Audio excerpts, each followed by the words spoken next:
Hey everyone, let's pick up from where we left. Getting to the finalist stage was, by itself, one of the proudest moments of my life.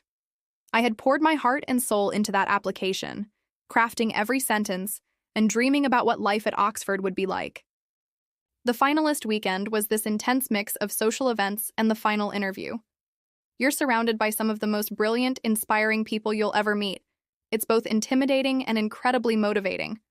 I walked into my interview feeling nervous but prepared. I had rehearsed my answers, I knew my research proposal inside and out, and I felt ready to show them who I was. The panel was made up of several distinguished individuals. The interview started well, with standard questions about my academics and leadership experience.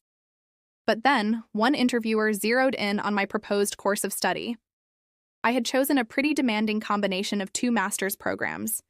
He looked at me, almost with a smirk, and said something along the lines of, "That's a very ambitious plan. Are you sure you're capable of handling that?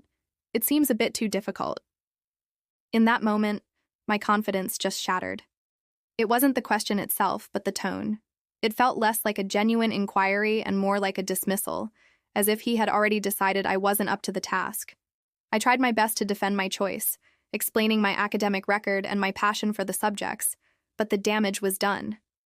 I left that room with a knot in my stomach, feeling like I had already failed. A few hours later, the results were announced. My name wasn't called. The rejection hit me hard, harder than I expected.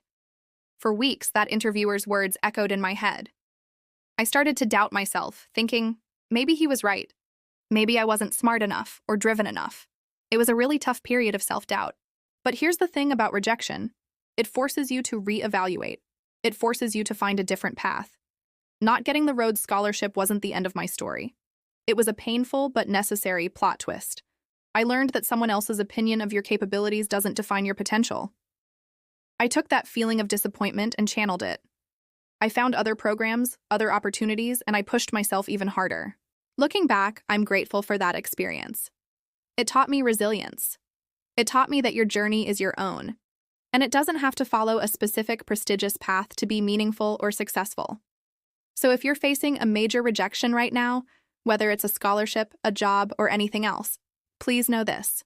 It's okay to feel disappointed, but don't let it define you. Let it fuel you. Your dream might not look exactly like you planned, but that doesn't mean it won't be incredible. Thanks so much for listening to my story. If you've been through something similar, I'd love to hear about it in the comments. Don't forget to like and subscribe for more content. See you in the next one.